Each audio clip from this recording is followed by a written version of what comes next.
29 अप्रैल 1999 की बात है। सबरीना लाल अपने ऑफिस में थी जब उन्हें एक कॉल आया। सामने से आवाज आई, जल्दी से हॉस्पिटल आ जाओ, जेसिका को चोट लगी है। इससे पहले कि सबरीना ऑफिस से निकल पाती, कॉल दोबारा आता है और अब की बार खबर मिलती है कि जेसिका को किसी ने गोली मार दी है। दरअसल 29 अप्रैल 1999 की रात मेहरौली के कुतुब कोलिनोड हवेली के अंदर एक रेस्टोरेंट हुआ करता था। टैमरिंड कोर्ट दिल्ली की हाई क्लास सोसाइटी में पहचान रखने वाली बीना रामानी इस रेस्टोरेंट की मालिक थी और उनके पति जॉर्ज मेलहॉट के साथ मिलकर रेस्टोरेंट चलाया करते थे। उनकी एक बेटी भी थी, मलिनी रामानी, जो मॉडलिंग में अपना किस्मत आजमा रही थी। 29 अप्रैल बृहस्पतिवार का दिन खास था।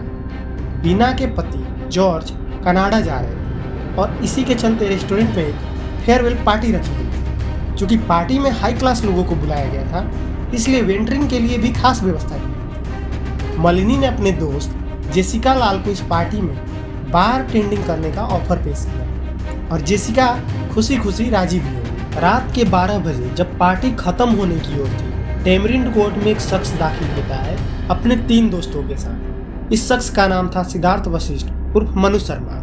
मनु शर्मा हरियाणा के कद्दावर कांग्रेस नेता विनोद शर्मा का बेटा था। उसके साथ विकास यादव भी था। विकास यादव यूपी के बाहुबली नेता डीपी यादव का बेटा था। इन दोनों के अलावा 2 और लोग भी पार्टी में आए थे, अमरदीप गिल और आलोक खन्ना। पहले मनु शर्मा को 29 की रात अपनी मां के साथ चंडीगढ़ निकलना था, लेकिन अपने पिता से खौफ खाने वाला मनु उस रोज चंडीगढ़ न जाकर दिल्ली ही रुकना चाहता था। चारों दोस्त फ्रेंड्स कॉलोनी की एक कोठी में ठहरे थे। शराब का दौर चल रहा था। इतने में मनु को याद आया कि आज तो बृहस्पतिवार है और उस टैमरिंड कोर्ट की याद आई जहां पर हर बृहस्पतिवार को थर्सडे स्पेशल पार्टी हुआ करती। जिसके बाद चारों दोस्तों ने गाड़ी उठाई और मेहरौली पहुंच गए। रात के 12:30 बज रहे थे। पार्टी में पहुंचकर मनु शर्मा बार में पहुंचा। वहां जेसिका लाल और उसका दोस्त सायन मुंशी बार टेंडिंग कर रहे थे। मनु ने शराब मांगी, लेकिन जेसिका ने यह कहते हुए इनकार कर दिया कि शराब खत्म हो गई है। मनु ने 1000 का नोट निकाला और जेसिका को देते हुए दोबारा शराब मांगी। जेसिका ने दोबारा मना कर दिया। अपने दोस्तों के सामने बेइज्जती होता हुआ देख मनु शर्मा ने जेब से गन निकाली और हवा में तानकर फायर कर दी। जेसिका अब भी शराब देने से इनकार कर रही थी और एक और बार इनकार किया तो मनु शर्मा ने गन जेसिका की ओर ताना और फायर कर दिया। जेसिका वहीं गिर पड़ी। पार्टी में लोग इस कदर नशे में थे कि कुछ देर तक किसी को कुछ समझ ही नहीं आया। बीना रामानी जेसिका के पास पहुंची। उन्होंने मनु शर्मा की तरफ देखते हुए पूछा, तुम कौन हो और पार्टी में गन लेकर क्यों आए? मनु शर्मा ने कहा, मैंने गोली नहीं चलाई, और वह अपने तीनों दोस्तों के साथ वहां से निकल गया। जेसिका को अस्पताल ले जाया गया, लेकिन वहां पहुंचने से पहले ही उसकी मृत्यु हो गई। उधर मनु पार्टी से निकला और उसने एक जगह अपनी पिस्तौल जमीन में गाड़ दी। इसके बाद चारों दोस्त विकास यादव के गाजियाबाद वाले बंगले में गए और रात भर वहीं ठहरे। मनु शर्मा ने अपने एक दोस्त अमित झिंगन से कहा कि वह छिपाई हुई गन को निकाले और उसे डिस्ट्रॉय कर दे। इसके बाद मनु शर्मा और विकास यादव दोनों वहां से फरार हो गए। पुलिस में केस पहुंचा। 4 मई को पुलिस सबसे पहले अमरदीप सिंह गिल को गिरफ्तार करती है।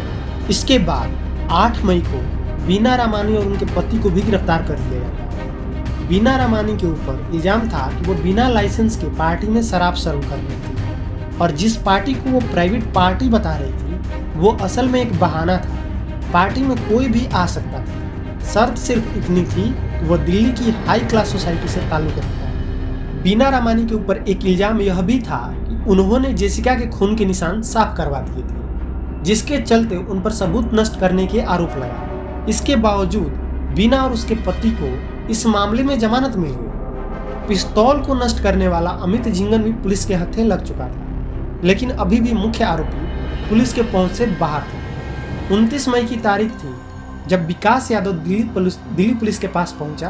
तब पता चला कि इस दौरान वो मिजोरम जाकर वहां के कोर्ट से अंतरिम जमानत लेकर आया। मनु शर्मा को इसी बीच दिल्ली में गिरफ्तार कर लिया गया। हाई प्रोफाइल केस था जिसकी खबर सारी दुनिया को लग चुकी थी। पार्टी में उस दिन बहुत से लोग मौजूद थे, जिनमें से कई ने उस दिन मनु शर्मा को वहां देखा था। इसलिए केस जब कोर्ट में गया तो सबको लगा कि ओपन एंड शट केस है।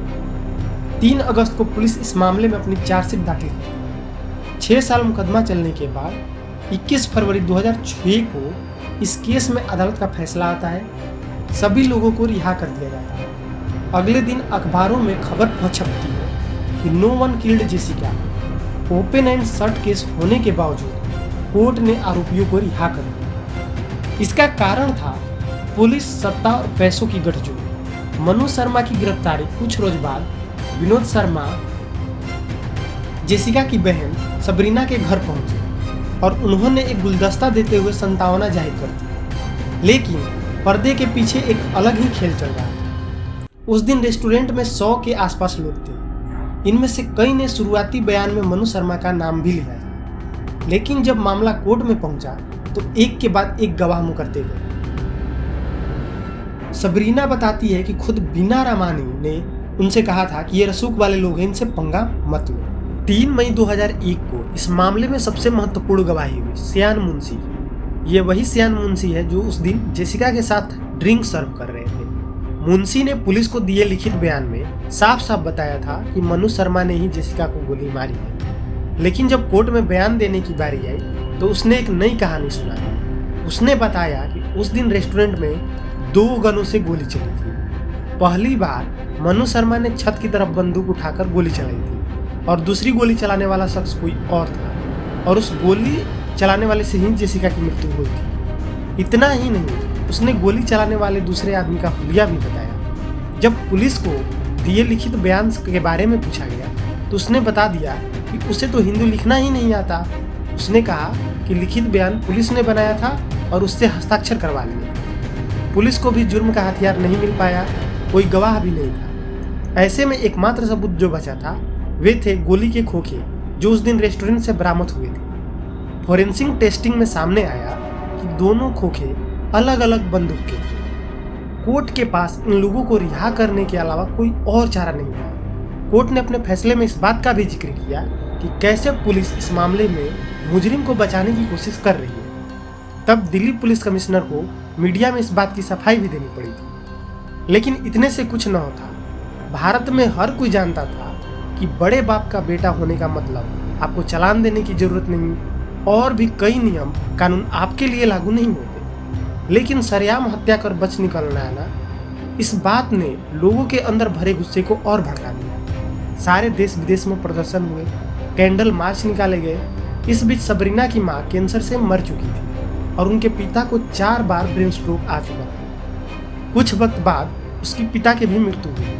सबरीना कहती है कि मनु शर्मा ने सिर्फ मेरी बहन की हत्या नहीं की, बल्कि उसने मेरे पूरे परिवार को मुझसे छीन लिया। मीडिया ने इस केस में एक बड़ा रोल अदा किया। तहलका मैगजीन ने एक स्टिंग ऑपरेशन किया। इस स्टिंग ऑपरेशन में मुंशी के पास एक पत्रकार फिल्म इंडस्ट्री से जुड़ा आदमी बनकर पहुंचा और एक फिल्म के रोल के सिलसिले में उनसे बात की। बातों बातों में पत्रकार ने कहा, हम तो हिंदी फिल्म बना रहे हैं, लेकिन आपको तो हिंदी आती ही नहीं। तब शो ऑफ करने के लिए मुंशी ने हिंदी फिल्मों के धारा प्रवाह डायलॉग सुनाए। ऐसा ही कुछ स्टिंग ऑपरेशन सामने आया जिसमें गवाहों ने बताया कि कैसे उन्हें डराया धमकाया गया था। एक रिकॉर्डिंग भी सामने आई जिसमें पुलिस के सामने मनु शर्मा का इकबालिया बयान रिकॉर्ड था।